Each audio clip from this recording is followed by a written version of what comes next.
Hello everyone, आप सभी का एक नई वीडियो में बहुत बहुत स्वागत है। ट्रेडर्स, इस वीडियो में हम ये सीखने वाले हैं कि आखिर ओवर स्ट्रेच्ड मार्केट्स क्या होते हैं, कैसे हम उनका पता लगा सकते हैं और किस तरीके से मीन रिवर्जन को प्ले किया जा सकता है। दो शब्दों पर मेरा मेन फोकस रहेगा और मैं कोशिश करूंगा इस वीडियो के एंड के बाद जो बड़े बड़े रिवर्सल्स मार्केट में देखने को मिलते हैं या फिर जो एक रैली के बाद छोटे रिट्रेसमेंट्स आते हैं, उन दोनों को आप किस तरीके से पकड़ सकते हो, किस तरीके से आप जज कर सकते हो। तो चलिए बिना किसी देरी के वीडियो को स्टार्ट करते हैं। लेकिन उससे पहले आप सभी को होली की ढेर सारी शुभकामनाएं। जैसा कि कुछ लोगों को पता होगा कि हमारा जो आत्मनिर्भर ऑप्शन बाइंग कोर्स है उसमें 25% का फ्लैट डिस्काउंट चल रहा है। तो अगर अभी तक आपने एनरोल नहीं किया और आप एनरोल करना चाहते हैं तो अभी बेस्ट वक्त है कोर्स में एनरोल करने का। आप जाके नीचे डिस्क्रिप्शन में लिंक दी हुई है, चेकआउट कर सकते हैं। चलिए अब ज़्यादा वक्त मैं आपको बर्बाद नहीं करूंगा, डायरेक्टली स्टार्ट करते हैं और समझते हैं कि आखिर ओवरस्ट्रेच्ड मार्केट्स क्या होते हैं और मीन रिवर्जन किस तरीके से आता है।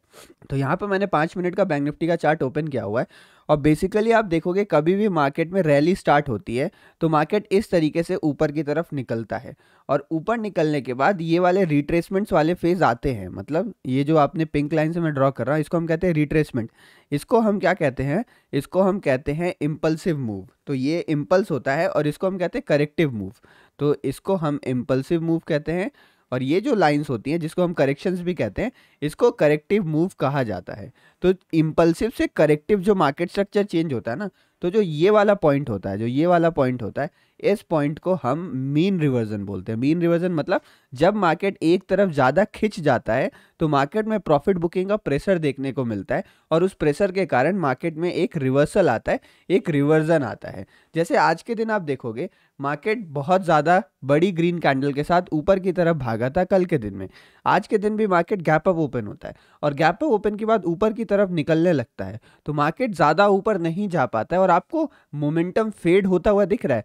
देखो यहाँ पे किस तरीके से कल के दिन बड़ी बड़ी कैंडल्स बन रही थी, थोड़ा पॉज के बाद, थोड़ा रिट्रेसमेंट के बाद दोबारा बड़ी कैंडल्स बन रही थी, लेकिन आज के दिन में हमें कोई बड़ी ग्रीन कैंडल देखने को नहीं मिली और यहाँ के आसपास एक कंसोलिडेशन होता हुआ देखने को मिला या फिर आप कह लो एक्यूमुलेशन होता हुआ देखने को मिला डाउन साइड के लिए। तो ये कंसोलिडेशन क्यों हो रहा था? क्योंकि यहाँ पर बायर्स वर्सेस सेलर्स की लड़ाई चल रही थी और ये सेलर्स कौन थे? ये कोई मार्केट में बेचने वाले लोग नहीं थे, मंदी करवाने वाले लोग नहीं थे। ये वो बायर्स थे जो अब प्रॉफिट बुकिंग करना चाह रहे हैं, जिनको लग रहा है कि मार्केट उनके टारगेट्स के आसपास आ गया तो वो प्रॉफिट बुकिंग करना चाह रहे हैं।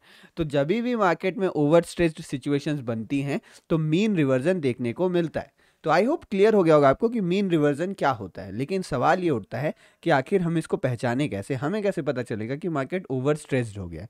तो इसको पहचानने के बहुत सारे तरीके हैं। मैं आपको टोटल 3 तरीके बताने वाला हूँ। पहला तरीका हम देखते हैं जिसे आप केवल प्योर चार्ट देख के प्राइस एक्शन की मदद से पहचान सकते हैं कि मार्केट ओवर स्ट्रेच हुआ है या नहीं। उसके लिए आपको क्या करना पड़ेगा? आपको यहाँ पर आपके टाइम फ्रेम को थोड़ा सा बड़ा करना पड़ेगा। तो फॉर एग्जाम्पल यहाँ पे अगर हम 15 मिनट का टाइम फ्रेम लगाते हैं तो आपको केवल ये देखना है कि मार्केट में कितना टाइम हो गया कि कोई प्रीवियस लो नहीं टूटा है। मान लो मार्केट अप ट्रेंड में है तो यहाँ पर हम प्रीवियस लो की बात करेंगे, ये L1, L2, L3, L4। और अगर मार्केट डाउन ट्रेंड में है तो प्रीवियस हाइज की बात करेंगे। तो हमें पहले ये देखना होता है कि मार्केट में प्रीवियस लो या हाई कितने दिन से नहीं टूटा है। तो पहली चीज़ हम ये देखेंगे, इससे हमें ये पता चलेगा कि मार्केट में ट्रेंड कौन सा है और वो ट्रेंड कितने दिनों से चला आ रहा है। तो अगर कोई ट्रेंड बहुत ज़्यादा दिनों से चला हुआ आता है तो ऐसी पॉसिबिलिटी होती है कि मार्केट में एक बार उस ट्रेंड के रिवर्सल को शो किया जाता है। मान लो कि कोई ट्रेंड ऐसे ऊपर की तरफ चल रहा है तो एक बार ऐसा होता है कि मार्केट जाता है और प्रीवियस लो के आसपास टेस्ट करने की कोशिश करता है और कभी कभी ब्रेक डाउन भी कर देता है और फिर साइडवेज हो जाता है। क्योंकि जैसा हमने पढ़ा है डाउ थ्योरी मार्केट्स का कह लो या फिर आप मार्केट का स्ट्रक्चर कह लो, फेजेस कह लो, तो सब में क्या होता है, मार्केट साइडवेज रहता है, मार्केट ट्रेंडिंग रहता है, फिर साइडवेज होता है और फिर मार्केट ट्रेंडिंग हो सकता है किसी भी डायरेक्शन में। तो इसीलिए मार्केट में कुछ इस तरीके से काम करती है प्राइस एक्शन। तो अगर आपको ये जानना है ना कि मार्केट ओवर स्ट्रेच हुई कि नहीं, तो फर्स्ट चीज हम देखेंगे कि ट्रेंड कितना दिन से स्टार्ट हुआ था। तो जितना दिन से ट्रेंड चला हुआ आ रहा है मार्केट में रिवर्सल की संभावनाएं उतनी बढ़ती जाती हैं। ये फर्स्ट चीज हो गई।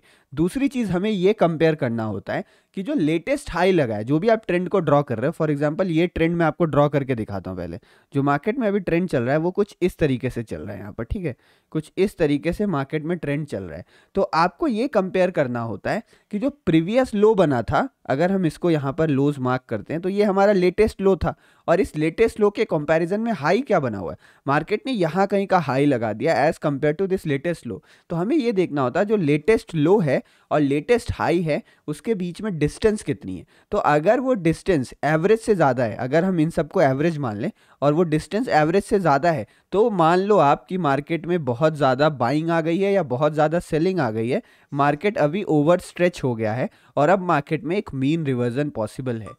तो ये था हमारा तरीका नंबर 1, जिसमें प्राइस एक्शन की मदद से हम ये समझ सकते हैं कि आज इतनी तगड़ी बाइंग नहीं आएगी या आज इतनी तगड़ी सेलिंग आने के चांसेस कम है, प्रॉफिट बुकिंग आ सकती है। तो आप लोग जो प्रॉफिट बुकिंग या शॉर्ट कवरिंग जानना चाहते हो तो उसके लिए भी ये अच्छा तरीका है। ये हो गया हमारा मेथड नंबर 1। अब बात करते हैं मेथड नंबर 2 की। अगर आपको मेथड नंबर 2 जानना है तो इसमें आप RSI इंडिकेटर लगा सकते हो। ये वाला मेथड मुझे उतना कॉन्फिडेंट वाला नहीं लगता है, लेकिन अगर आप RSI को देखोगे और RSI बहुत ज़्यादा टाइम अपने ओवर बॉट या ओवर सोल्ड रीजन में बिताने लगे, एक टिक लगाना नहीं, बहुत ज़्यादा टाइम मतलब 2 घंटे 3 घंटे 4 घंटे या फिर एक दिन पूरा ओवर बॉट या ओवर सोल्ड जोन में अगर बिताने लगता है, तो आपको ये मान लेना चाहिए कि मार्केट ओवर स्ट्रेच्ड हो गया और मार्केट में एक मीन रिवर्जन आ सकता है, मार्केट में प्रॉफिट बुकिंग या फिर शॉर्ट कवरिंग आ सकती है। मैं प्राइस एक्शन वाले मेथड को फॉलो करता हूँ और जो मैं आपको तीसरा मेथड बताने वाला हूँ उसको फॉलो करता हूँ। ये मेथड मुझे उतना ट्रस्टवर्दी नहीं लगता है, बट जो RSI यूज़ करते हैं वो इस मेथड को भी यूज़ कर सकते हैं। अब बात करते हैं तीसरे मेथड की। तो तीसरे मेथड में हम EMA क्रॉस लगाने वाले हैं, मतलब एक्सपोनेंशियल मूविंग एवरेज 2 लगाने वाले हैं हम। और ये दोनों एक्सपोनेंशियल मूविंग एवरेज कौन से होने वाले हैं, ये एक्सपोनेंशियल मूविंग एवरेज होने वाले हैं 20 और 200 का। तो कभी भी अगर मैं यहाँ पर आपको 20 और 200 ऑन करके रखता हूँ और एक काम करता हूँ, मैं ड्राइंग्स हटा देता हूँ और मैं चार्ट को भी बंद कर देता हूँ, तो देखो यहाँ मैंने चार्ट को भी हाइड कर दिया और आपके सामने केवल 20 और 200 का मूविंग एवरेज है।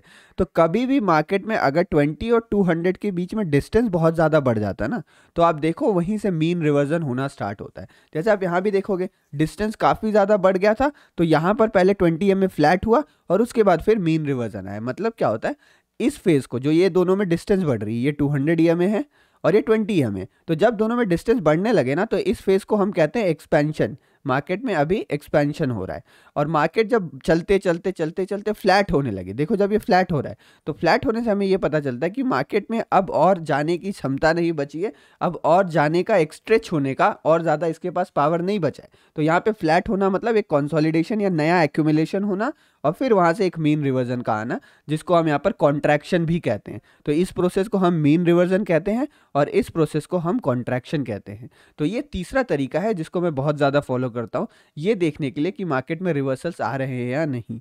चौथा तरीका एक छोटा सा तरीका है जिसको मैं पॉइंट आउट कर देता हूँ, वो ये है कि कभी कभी अगर मार्केट अपने इंपॉर्टेंट टारगेट एरियाज पे पहुंच जाता है, मान लो गिर रहा है तो कोई इंपॉर्टेंट सपोर्ट आ गया, कोई इंपॉर्टेंट साइकोलॉजिकल लेवल्स आ गए, या फिर मार्केट भाग रहा है तो कोई इंपॉर्टेंट रेजिस्टेंस आ गया, तो कभी भी मार्केट इंपॉर्टेंट लेवल्स को अप्रोच करता है तो वहां से भी एक रिवर्सल की पॉसिबिलिटी होती है। तो ये फोर्थ पॉइंट था जिसको आप अपने साथ रख सकते हो, अपने एनालिसिस में शामिल कर सकते हो।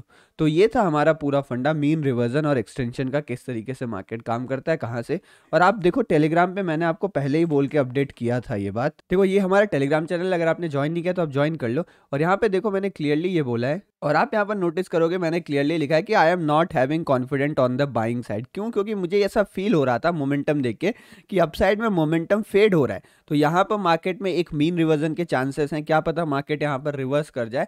और क्योंकि मेजर ट्रेंड डाउन है ना, तो अगर मेजर ट्रेंड के अगेंस्ट कोई रैली आती है तो उसमें रिवर्सल्स थोड़े जल्दी आ जाते हैं। मान लो अगर मेजर ट्रेंड अप रहता तो आज की भी कैंडल्स बड़ी बायर्स बनाने में, मतलब आज की भी कैंडल बड़ी बन जाती, बायर्स इतना दम लगा लेते, लेकिन क्योंकि ट्रेंड डाउन था तो इसीलिए बायर्स इतना दम लगा नहीं पाए और आज ही के दिन हमें एक मीन रिवर्जन देखने को मिला। यहाँ पर बाकी सारी चीज़ें भी मैंने अपडेट कर दी थी, तो यहाँ पर मैं आज की एनालिसिस आपके साथ शेयर कर रहा हूँ कि किस बेसिस पर मैंने वो प्रेडिक्शन किया था। चलो आपको खैर प्रेडिक्शंस उसको नहीं कहते, प्रेडिक्शन कहना गलत है, एनालिसिस किस बेसिस पे मैंने किया था।